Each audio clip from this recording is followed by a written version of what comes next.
So hello everyone, आप सभी का स्वागत है आपके अपने YouTube channel trick X Y Z में। तो जैसा कि आप सभी को पता ही है कि आप जो मैकेनिकल के स्टूडेंट हैं, जो बीटी यूपी के फोर्थ सेम के स्टूडेंट हैं, उनकी जो आरएसी की क्लासेस हैं वो कंटिन्यू चला रही हैं। आरएसी की क्लासेस जो आपकी हैं वो कंटिन्यू चलाई जा रही हैं। और आज आपका चैप्टर नंबर 5 स्टार्ट होने जा रहा है। चैप्टर नंबर 4 आपका इससे पहले वाले लेक्चर में हमने कंप्लीट करा दिया था। और आज आपका लेक्चर नंबर होने वाला है 9। लेक्चर नंबर 9 होने वाला है। इन लेक्चरों की कंप्लीट प्लेलिस्ट आपकी बनती जा रही है। आप प्लेलिस्ट में जाके आप सीरियल वाइज लेक्चर भी देख सकते हैं, लेक्चर 1 से स्टार्ट करके। और या जो कंटिन्यू लेक्चर देख रहे हैं उनको तो रेगुलर लेक्चर में ही ऐसे ही देखते रहें। तो आप स्टार्ट करते हैं चैप्टर नंबर 5 है, जो कि आपके एग्जाम्स के वेटेज से बात करूं मैं। अगर आपके एग्जाम के वेटेज से बात करूं तो इसमें से लगभग आपके एक दो क्वेश्चन तो मिनिमम आपके आते ही हैं इस चैप्टर से। मिनिमम 2 क्वेश्चन आपके इस चैप्टर से आते ही हैं। तो स्टार्ट करते हैं हम चैप्टर नंबर 5 को। चैप्टर नंबर 5 जिसका नाम है बाष्प अवशोषण निकाय, जिसको इंग्लिश में कहते हैं हम वेपर एब्जॉर्प्शन सिस्टम। तो देखिए, वो वाला था जो आपका इससे नेक्स्ट पहले वाला लेक्चर था, पहले वाला चैप्टर था, उसका नाम था बाष्प संपीड़क निकाय, जिसे कहते थे इंग्लिश में वेपर कंप्रेशन सिस्टम। एक था वो तो था आपका VCRS, vapour compression refrigeration system. और ये वाला आया आपका VAS मतलब वेपर एब्जॉर्प्शन सिस्टम। तो ये इस टाइप से दोनों चैप्टर एक दूसरे से रिलेटेड हैं, तो इनको काफ़ी अच्छे वे में पढ़ेंगे हम। और आगे भी आपको जो भी आप प्रिपरेशन करेंगे उसमें भी ये चैप्टर आपके बहुत ही हेल्प करेंगे। तो स्टार्ट करते हैं चैप्टर नंबर 5 को। पहले बात करेंगे हम बाष्प अवशोषण निकाय किसे कहते हैं हम। बाष्प अवशोषण निकाय होता क्या है और इसका प्रयोग कहाँ करते हैं और कैसे ये कार्य करता है, तो इसके बारे में हम बात करेंगे। तो स्टार्ट करते हैं चैप्टर नंबर 5 को। तो आप साथ के साथ ही नोट्स बनाते चलेंगे, समझते चलेंगे, और उसमें आपको आसानी रहेगी। सिंपल वे में लिखा हुआ है ये, नॉर्मल लैंग्वेज में, ठीक है ना। तो स्टार्ट करते हैं। तो देखिए, इस रेफ्रिजरेशन निकाय में संपीड़न के स्थान पर अवशोषक एब्जॉर्बर पंप जनरेटर तथा दाब नियंत्रक वाल्व का इस्तेमाल किया जाता है। इसका तो देखिए, जो आपका रेफ्रिजरेशन सिस्टम है, इसमें क्या करते हैं हम, इसमें संपीड़क जो कंप्रेसर लगा रहता है आपका, जो आपके बाकी जो रेफ्रिजरेशन सिस्टम है उन सभी में कंप्रेसर लगा रहता है। लेकिन जो आपका बाष्प अवशोषण निकाय है उसमें कंप्रेसर नहीं लगा रहता। उसमें कंप्रेशन के स्थान पर एक अवशोषक लगा रहता है, जिसे हम इंग्लिश में एब्जॉर्बर कहते हैं। क्या लगा रहता है? एब्जॉर्बर लगा रहता है। और आपका पंप जनरेटर लगा रहता है और एक दाब नियंत्रक वाल्व लगा रहता है। इसका इस्तेमाल से इसका प्रयोग करते हैं। अब देखते हैं, बाष्प अवशोषक रेफ्रिजरेशन निकाय में बाष्पित्र से बाष्प रेफ्रिजरेंट अवशोषक में आता है। किस में आता है? जो आपका अवशोषक रेफ्रिजरेशन निकाय में जो बाष्पित्र से जो बाष्प है वो किस में आता है? वो आपका अवशोषक में आता है। किस में आता है? अवशोषक में जाता है।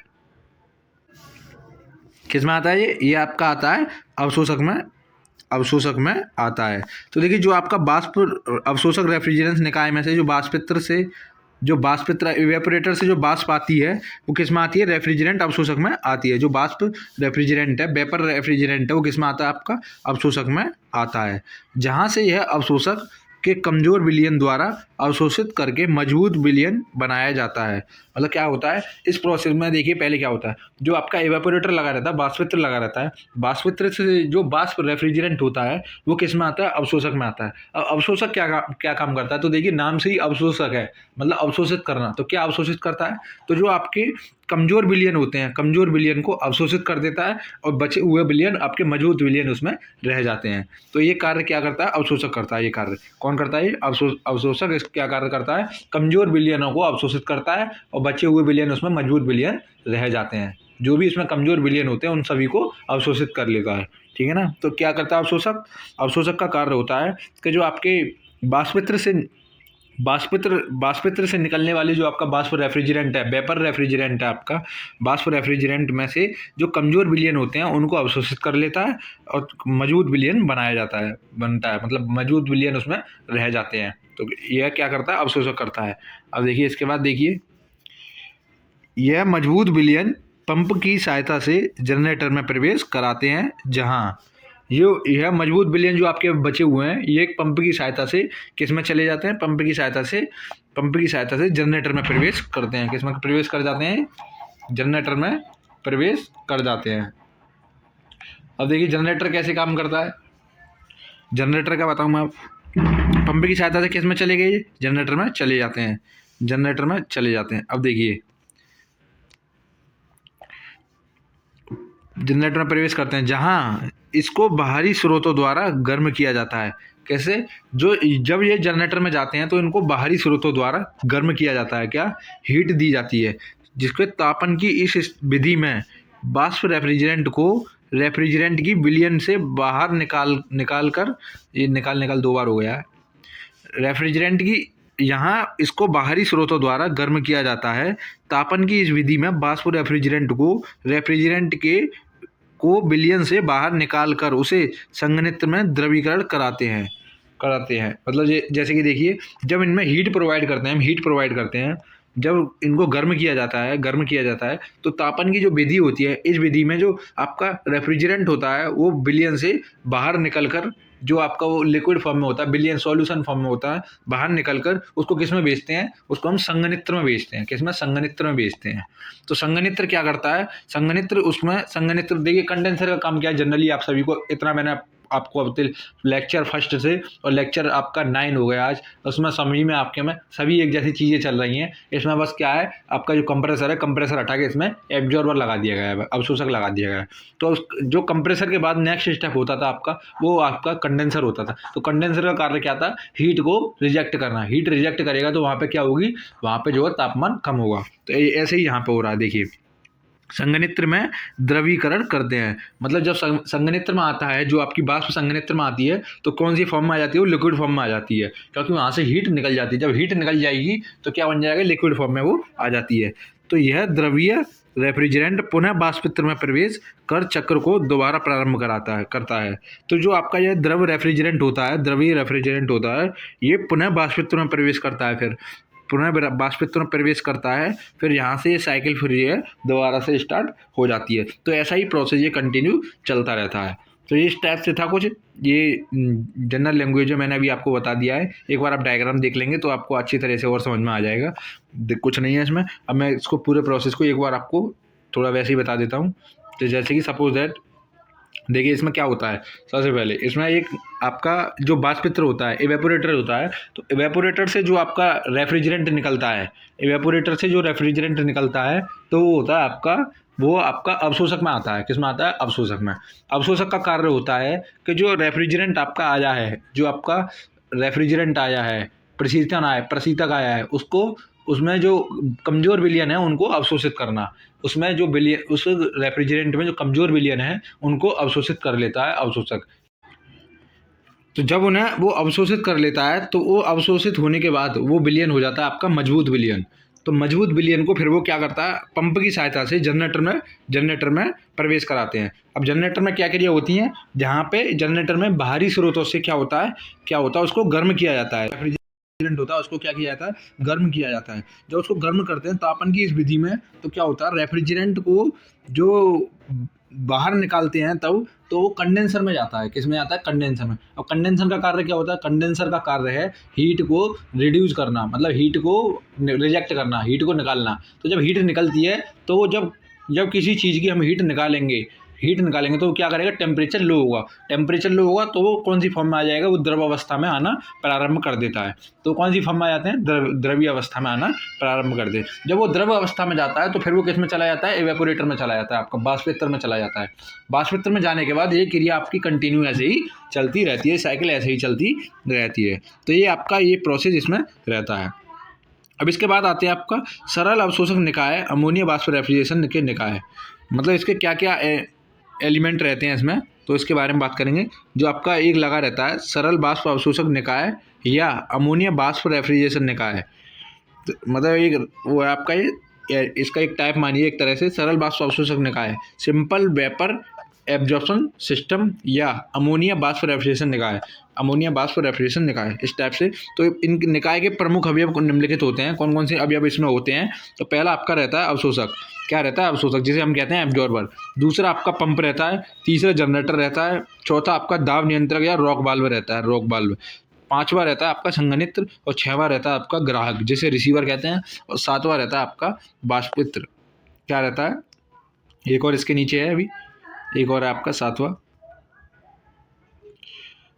रहता है आपका प्रसारक बाल्व, प्रसारक बाल्व। क्या रहता है? प्रसारक बाल्व। और आठवां रहता है आपका बाष्पित्र। तो ये 8 एलिमेंट आपके रहते हैं। एलिमेंट आपके 8 एलिमेंट हैं। काफ़ी सिंपल एलिमेंट है, आपको याद करने में अभी आसानी रहेगी। कुछ नहीं, एक आपका एब्जॉर्बर लगा रहता है, पंप लगी रहती है, जनरेटर लगा रहता है, और आपका दाब नियंत्रक या रॉक बाल्व लगी रहती है, कंडेंसर लगा रहता है, एक आपका रिसीवर लगा रहता है, और एक आपका एक्सपेंशन वाल्व लगा रहता है, और एक आपका एवेपोरेटर लगा रहता है। ये आपके 8 एलिमेंट इसमें लगे रहते हैं। अब ये कैसे कार्य करते हैं इसके बारे में भी मैंने आपको बता ही दिया है। अवशोषक का कार्य क्या होता है? अवशोषक का कार्य है, जो आपके कमजोर विलयन आते हैं, जो आपका सॉल्यूशन होता है, विलयन होते हैं, जो आपके बाष्पित्र से निकलने वाला जो रेफ्रिजरेंट होता है वो किसमें आता है? अवशोषक में आता है। अवशोषक क्या कार्य करता है? अवशोषक का कार्य है कि जो आप उसमें रेफ्रिजरेंट में कमजोर विलयन है उनको अवशोषित करना। जब वो विलयन को अवशोषित कर लेगा तो उसमें बचे हुए विलयन आपके कौन से विलयन हो जाएंगे? वो आपके हो जाएंगे कमजोर विलयन नहीं रहेंगे उसमें, फिर कमजोर विलयनों को वो बाहर निकाल देता है।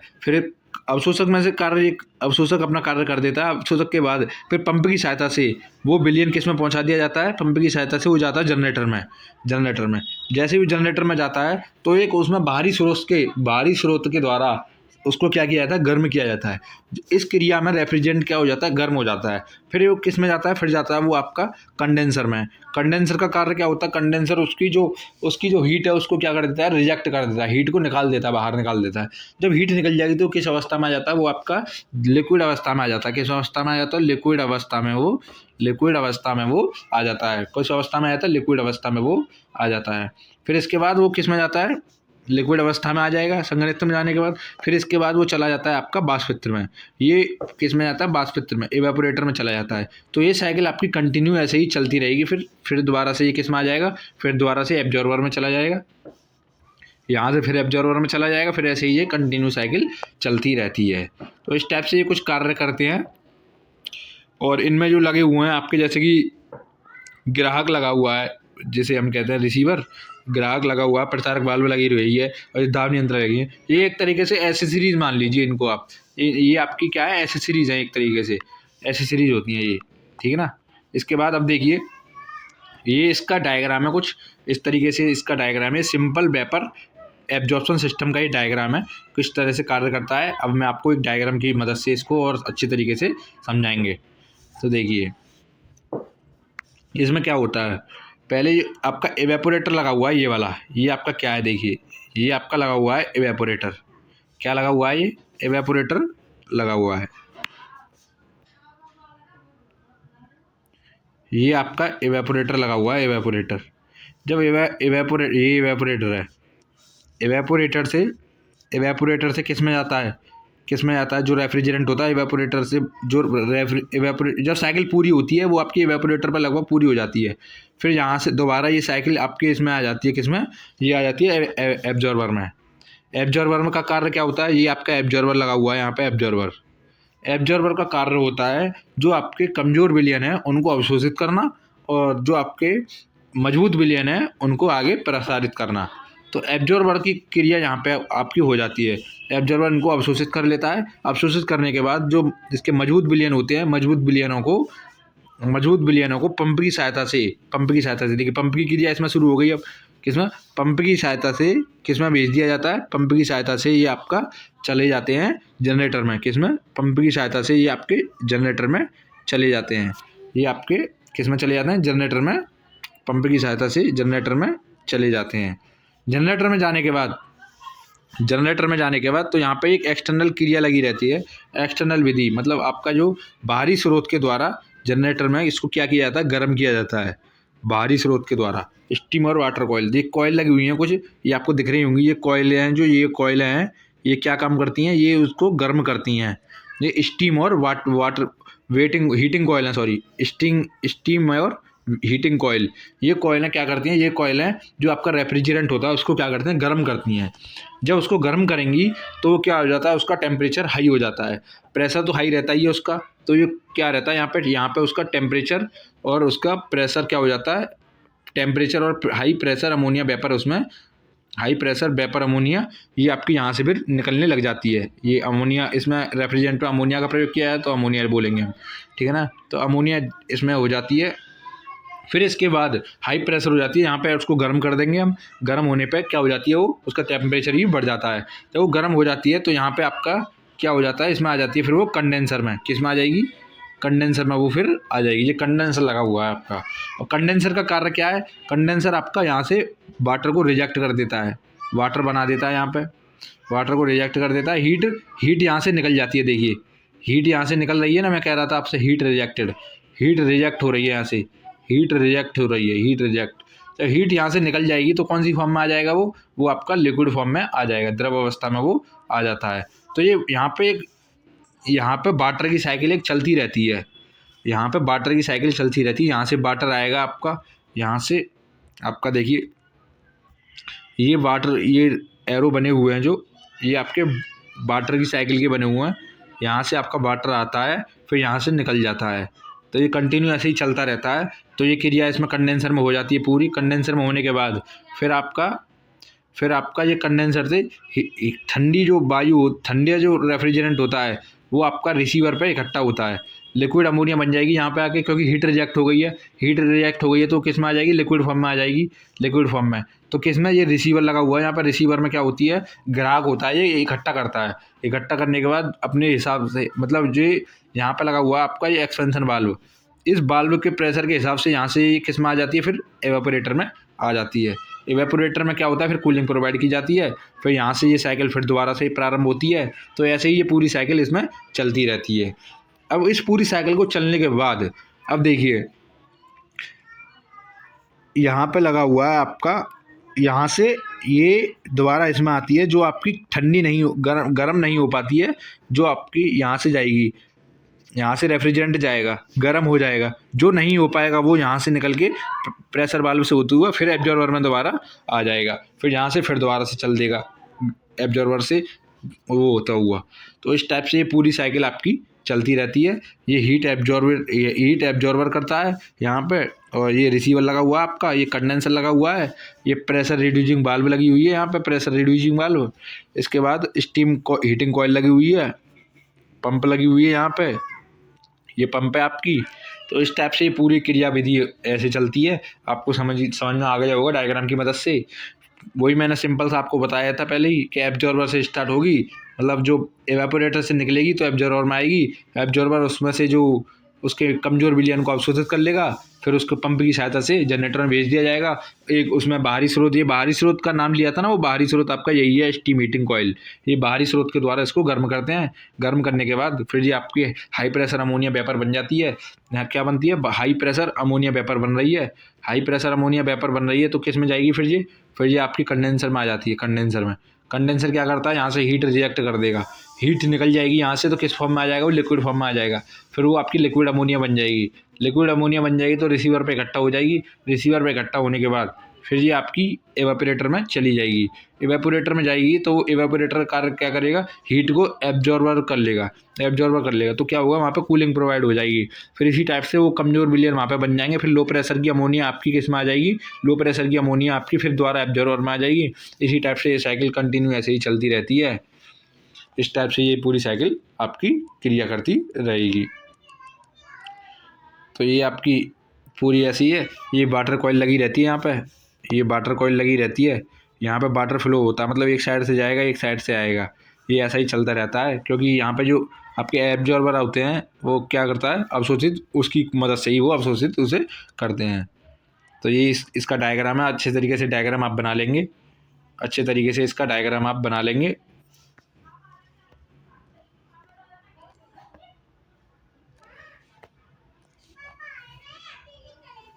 ये इसका डायग्राम है, इसको आप अच्छे तरीके से बना लेंगे। अब इसके बाद देखिए, इसका डायग्राम की मदद से ही हम इसको लिख लेंगे अच्छे तरीके से, समझ में भी आपको अच्छे से आएगा। आप देखिए, इस निकाय में वाष्पित्र से निम्न दाब से अमोनिया शोषक में प्रवेश करता है। किसमें? शोषक। आपका एब्जॉर्बर लगा रहता है ना, उसको अवशोषक या शोषक भी कहते हैं। शोषक में प्रवेश करता है, जहां इसे ठंडे जल द्वारा अवशोषित कर लिया जाता है। किसमें? ठंडे जल द्वारा। जो कूलिंग वाटर कूलिंग लगा रहता है, वाटर कूलिंग कॉइल लगी रहती है ना, उसके द्वारा क्या कर लिया जाता है? अवशोषित कर लिया जाता है। जल के पास इतनी क्षमता होती है कि अधिक मात्रा में अमोनिया को अवशोषित कर सके। जल तथा अमोनिया के इस विलयन को हम एक्वा अमोनिया कहते हैं। जल तथा अमोनिया के मिश्रण को हम क्या कहते हैं? एक्वा अमोनिया कहते हैं, विलयन कहते हैं, एक्वा अमोनिया विलयन कहते हैं। विलयन के कारण तापमान में वृद्धि होती है। किसमें वृद्धि होगी? विलयन के कारण तापमान में वृद्धि होती है।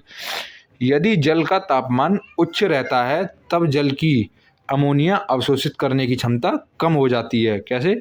जब आपका जल का तापमान उच्च रहेगा, हाई रहता है, जो आपका वाटर का टेम्परेचर है वो हाई रहता है, तब जल की अमोनिया अवशोषित करने की क्षमता क्या हो जाती है? कम हो जाती है। और जब उसका टेम्परेचर लो रहता है तो अमोनिया क्या हो जाती है? अमोनिया अवशोषित करने की क्षमता उसकी ज़्यादा रहती है। ठीक है ना? ये होता है इसके। अब इसका देखिए, क्षमता को कम हो जाती है।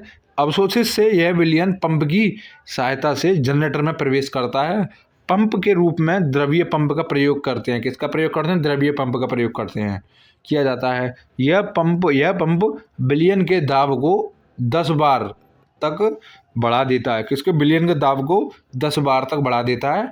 जनरेटर में यह मजबूत विलयन क्या हो जाता है? जनरेटर में यह मजबूत विलयन जनरेटर में यह मजबूत विलयन जनरेटर में यह मजबूत विलयन बाहरी स्रोत द्वारा क्या किया जाता है? गर्म किया जाता है। फिर इसको जनरेटर में यह मजबूत विलयन बाहरी स्रोत द्वारा गर्म किया जाता है, जिसमें अमोनिया या वाष्प के रूप में विलयन से बाहर निकाल दिया जाता है तथा बचा हुआ विलयन दाब नियंत्रक वाल्व की सहायता से पुनः अवशोषक में प्रवेश करता है। यह चक्र पुनः प्रारंभ हो जाता है। अब मैं आपको डायग्राम में दिखा दूँ ये कहना क्या चाह रहा है। जैसे कि जो आपका यहाँ पे ये जनरेटर लगा हुआ है, तो ये यहाँ पे जितना वो गर्म हो जाता है तो वो किस में भेज दिया जाता है? वो भेज दिया जाता है आपका कंडेंसर में। लेकिन जो यहाँ पे बचता है वो किस में आ जाता है? वो आपका प्रेशर रिड्यूसिंग वाल्व की सहायता से आपका एब्जॉर्बर में वो आ जाता है, और एब्जॉर्बर में पुनः वो साइकिल स्टार्ट यहाँ से कर देता है। ऐसे वो दोबारा से होती है। फिर इस टाइप से ऐसे करते हुए यहाँ पे ये कंप्लीट साइकिल यहाँ से हो जाती है। तो इस टाइप से वो कह रहे हैं कि आपका जो जनरेटर में जो हीटिंग होती है, हीटिंग होने पे वो किस में चला जाता है? कंडेंसर में चला जाएगा। लेकिन जो बचता है वो किस में भेज दिया जाता है? रिड्यूसिंग वाल्व की सहायता से आपका एब्जॉर्बर में दोबारा वो आ जाता है। और इस टाइप से वहाँ पे वो कहना चाह रहा है हिंदी में, तो ये होता है। अब इसमें आता है आपका वास्तविक वाष्प अवशोषक निकाय, वास्तविक वाष्प अवशोषक निकाय, एक्चुअल वेपर एब्जॉर्प्शन सिस्टम क्या है आपका? वास्तविक वाष्प अवशोषक निकाय में जो आपका एक्चुअल वेपर एब्जॉर्प्शन सिस्टम है वो क्या है? इस टाइप से देखते हैं। तो इस सरल वाष्प अवशोषक में कुछ दोष पाए गए हैं। जो आपका मैंने अभी आपको कराया है वो आपका सिंपल वेपर एब्जॉर्प्शन सिस्टम है। तो वो कह रहा है जो उसको मॉडिफाई, उसमें कुछ दोष पाए गए थे, उन दोषों को दूर करके आपका एक वास्तविक मतलब एक्चुअल वेपर एब्जॉर्प्शन सिस्टम बनाया गया। तो वो कैसे कार्य करता है इसके बारे में हम पढ़ेंगे। तो जो सरल वाष्प अवशोषक में कुछ दोष पाए गए, जैसे दक्षता का कम होना, पानी का एक्सपेंशन वाल्व में जमना आदि के कारण उसमें कुछ परिवर्तन किए गए, जिनमें से कुछ उपकरण निम्न है जिनका उपयोग किया जाता है। तो देखिए, जो आपका सरल वाष्प अवशोषक निकाय है उसमें कुछ दोष पाए गए। जैसे कि दोष पाए गए जैसे उसकी एक तो दक्षता कम होना, एफिशिएंसी कम होना। जब आपकी किसी चीज़ की एफिशिएंसी कम होगी तो आपकी एनर्जी ज़्यादा जाएगी उसमें, और आपका जो आउटपुट मिलेगा वो कम मिलेगा, तो क्या होगा? उसमें लॉस होगा। तो एक तो ये कमी होगी। दूसरा होगा आपका कि जो पानी का एक्सपेंशन वाल्व में जमना। अगर पानी आपकी एक्सपेंशन वाल्व में जमता रहेगा तो क्या होगा? एक टाइम ऐसा आएगा कि वो एक्सपेंशन वाल्व क्या हो जाएगा, उसमें से ये प्रेशर का ट्रांसफ़र होगा, उस हिसाब से कम या ज़्यादा होने पे उसमें हानि भी हो सकती है। तो इस टाइप से क्या हो जाता है, उसमें वो दो कमी पाई गई थी, और एवं कुछ परिवर्तन किए गए, उसमें कुछ चेंजिंग किए गए, जिनमें कुछ उपकरण निम्न है। क्या चेंज किए गए, उसमें क्या उपकरण लगाए गए हैं वो हम बताएंगे इसमें। तो सबसे पहले बात करेंगे तो जो आपकी पूरे प्रोसेस में जो आपके पहले से उपकरण लगे हुए थे वो तो लगे हुए ही हैं, जो आपका उसमें सरल बाष्प रेफ्रिजरेशन में जो आपके उपकरण लगे हुए हैं, जैसे कि आपका इवेपोरेटर लगा हुआ है, एब्जॉर्बर लगा हुआ है, और आपका एक्सपेंशन वाल्व लगी हुई है, कंडेंसर लगा हुआ है, तो ये तो लगे हुए हैं, जनरेटर लगा हुआ है, जैसे ये सब तो लगे हुए हैं। लेकिन इसमें कुछ अलग चीज़ लगाई गई। ये पहला हो गया आपका एनालाइजर, दूसरा हो गया आपका रेक्टिफायर, और तीसरा आपका ऊष्मा विनिमित्र हीट एक्सचेंजर। तो ये 3 आपके एलिमेंट उसमें ऐड किए गए थे। अब ये 3 एलिमेंट उसके क्या क्या हैं और कैसे कार्य करते हैं, इनके बारे में हम पढ़ेंगे। पहले पढ़ते हैं एनालाइजर क्या होता है। एनालाइजर नंबर 1 डाल देंगे आप। एनालाइजर क्या होता है देखिए। तो जनरेटर में अब अमोनिया के बाष्पीकरण के दौरान, अमोनिया बाष्प के साथ कुछ जल के कण को भी संघनित्र में प्रवेश कर जाते हैं। मतलब जो आपका जनरेटर में अमोनिया का बाष्पीकरण करते हैं हम, तो उस दौरान जब अमोनिया बाष्प के कण साथ कुछ जो वाटर के मॉलिक्यूल होते हैं, वो किस में चले जाते हैं, कंडेंसर में चले जाते हैं। जब वाटर के मॉलिक्यूल कंडेंसर में जाएंगे तो वहाँ पर कंडेंसर में क्या हो जाता है, वहाँ पे कंडेंसर में उसमें हानि, मतलब आपका कंडेंसर एक तरीके से मान लीजिए, कंडेंसर में जब जाते हैं तो वहाँ पे कंडेंसर में थोड़ी खराबी आने की संभावना बनी रहती है जल के कण के कारण। तो इसीलिए क्या होता है, उसमें जाने से हानि हो सकती है, तो इसलिए उसमें प्रवेश कर जाते हैं तथा जल के कण संघनित्र में पूर्ण प्रसारक वाल्व की पाइपलाइनों से गुजरते हैं। जल के कण किसमें से, पूर्ण प्रसारक पाइपलाइनों से गुजरते हैं तथा उन्हें चौक कर देते हैं। क्या कर देते हैं, चौक कर देते हैं। जब उन लाइनों को वो चौक कर देते हैं या बंद कर देते हैं तो क्या वहाँ से वो नहीं निकल पाएंगे, तो एक वो उसको फटने का क्या रहेगी, संभावना बनी रहती है। इन अवांछित कणों को दूर करने के लिए क्या लगाते हैं, इन अवांछित कणों को दूर करने के लिए हम एनालाइजर का इस्तेमाल करते हैं। एनालाइजर क्या करता है आपका, एनालाइजर जो जनरेटर से निकलने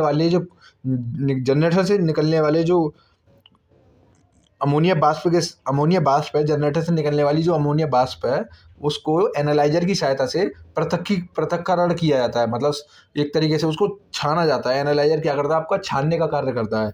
जब उसको छानता है तो क्या हो जाता है, उसमें से जो मॉलिक्यूल्स हैं केवल उन्हीं को भेजता है, वाटर के मॉलिक्यूल उसमें नहीं जाते।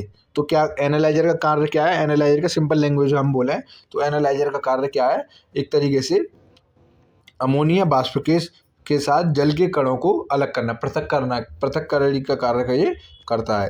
ये क्या कार्य करता है एनालाइजर, एक तरीके से आपका छानने का कार्य करता है। तो देखिए अब एनालाइजर या तो जनरेटर के साथ बनकर आता है या उसे अलग से जोड़ देते हैं। एनालाइजर में मुख्यतः श्रेणियों में ट्रे लगी होती हैं जो अवांछित कणों को छानता है तथा पुनः उसे जनरेटर में भेजता है।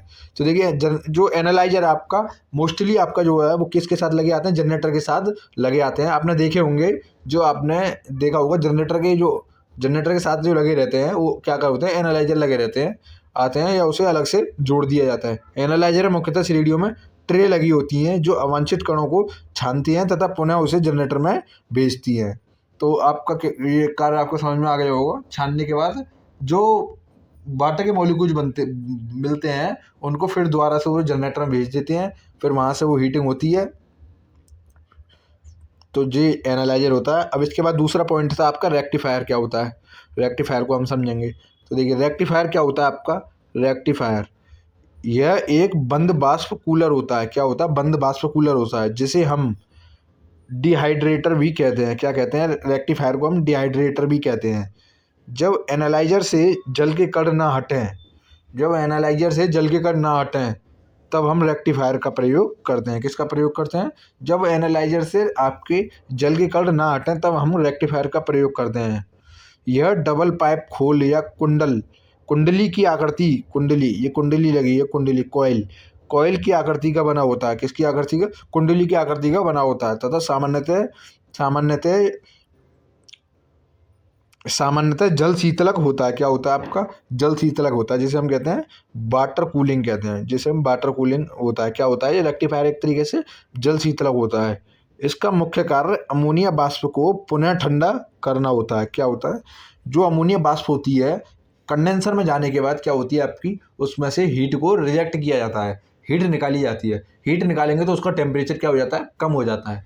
लेकिन रेक्टिफायर की मदद से उसको हम क्या करते हैं, उसको हम दोबारा से उसको ठंडा करते हैं, तो वो क्या हो जाती है, अधिक ठंडी हो जाती है। रेक्टिफायर से संघनित्र बाष्प पुनः एनालाइजर में ड्रिप पाइप की सहायता से प्रवेश करता है। किसमें, रेक्टिफायर से संघनित्र में बाष्प पुनः एनालाइजर में ड्रिप करता है, ड्रिप पाइप की सहायता से प्रवेश करता है। ठीक है ना, ये आपका हो गया रेक्टिफायर का कार्य। रेक्टिफायर के कार्य के बाद अब आपका आता है एक ऊष्मा विनिमित्र। ये सब आपको और अच्छे थे अभी डायग्राम की मदद से और समझ में आएंगे। एक लगा रहता है आपका ऊष्मा विनिमित्र, हीट एक्सचेंजर आपने पढ़ाई है, आपके उनमें ही पढ़ा था आपने, और अच्छे से और समझा देता हूँ मैं। तो यह पंप या जनरेटर के बीच में लगा होता है। किसमें, पंप या जनरेटर के बीच में लगा रहता है। यह गर्म कमजोर विलयन को ठंडा करने के लिए प्रयोग किया जाता है। किसमें, यह विलयन को ठंडा करने के लिए प्रयोग किया जाता है जब विलयन जनरेटर से अवशोषकर हो जाता है। मतलब देखिए, हीट एक्सचेंजर का जनरली काम यही है कि हीट का आदान प्रदान करना। तो यह पंप या जनरेटर के बीच में लगाते हैं हम इसको, और यह गर्म कमजोर विलयन को ठंडा करने के लिए, जो गर्म कमजोर विलयन होते हैं उनको ठंडा करने के लिए प्रयोग किया जाता है जब विलयन जनरेटर से अवशोषक की ओर जाता है, तब ये अपना कार्य करता है। किससे, जनरेटर से अवशोषक की ओर जाता है, तब ये कार्य करता है। इसका निष्पादन गुणांक का फॉर्मूला है, निष्पादन गुणांक का COP होगा। अब बाष्पित्र से अवशोषित ऊष्मा अपवन में पंप द्वारा किया गया कार्य प्लस जनरेटर द्वारा प्रदत्त ऊष्मा, तो ये इसका फॉर्मूला है, इसको लिख लेंगे आप। विलयन निष्पादन गुणांक इसके COP लिख लेंगे बराबर बाष्पित्र में अवशोषित ऊष्मा अपवन में पंप द्वारा किया गया कार्य प्लस के जनरेटर द्वारा प्रदत्त ऊष्मा, तो ये इसका फॉर्मूला है, इसको आप लिख लेंगे। अब इसके बाद इसके डायग्राम को एक बार समझते हैं हम। देखिए डायग्राम को, इसका डायग्राम कुछ इस टाइप से बड़ा डायग्राम है, थोड़ा आपको दिख जाएगा। चलिए कोई बात नहीं, समझाने की पूरी कोशिश करेंगे। 1 मिनट ऐसे कर लेता हूँ मैं। हाँ, अब देखिए दिख रहा होगा आप सभी को। अपने फ़ोन को रोटेट वेक करके देख लेंगे आप एक बार। तो देखिए इसमें देखिए जो आपका एवेपोरेटर लगा रहता है, एवेपोरेटर पहले जो आपके पूरी साइकिल उसी टाइप से चलेगी। जो इसमें 3 एलिमेंट लगे हुए हैं उनके ऊपर ज़्यादा बात करेंगे हम। पहला तो लगा हुआ था आपका रेक्टिफायर, ये रेक्टिफायर लगा हुआ है यहाँ पे, रेक्टिफायर। दूसरा लगा रहता है आपका, एक लगा रहता है उसमें ये रहा हीट एक्सचेंजर हो गया एक तो आपका, heat exchanger, absorber, heating coil, analyser, ये रहा एनालाइजर, ये लगा हुआ है एनालाइजर। अब देखिए इन तीनों के कार्य देखिए कैसे कैसे कार्य इसके होते हैं। पहले तो आपका देखिए एवेपोरेटर से निकलने के बाद, 1 मिनट, हाँ अब देखिए एवेपोरेटर से निकलने के बाद ये इसमें होते हुए आपका किस में आती है, एब्जॉर्बर में आएगी।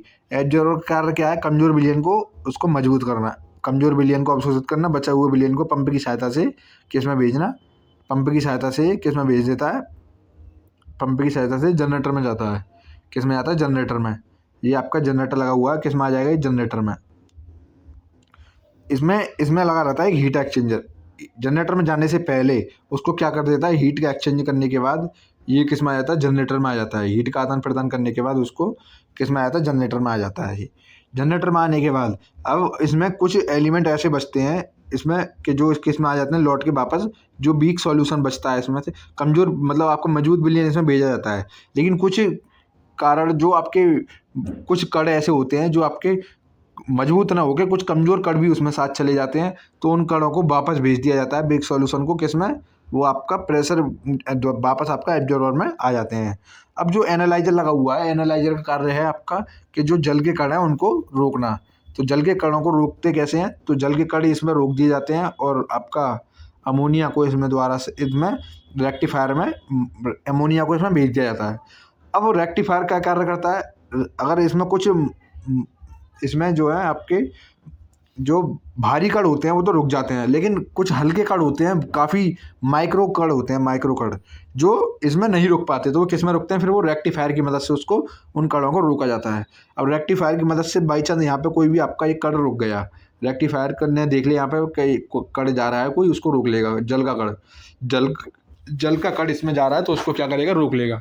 अब ये ड्रिप लाइन लगी हुई है, एक ड्रिप पाइपलाइन की मदद से वो किस में दोबारा से आ जाएगा, एनालाइजर में आ जाएगा। किस में आ जाता है वो, एनालाइजर में।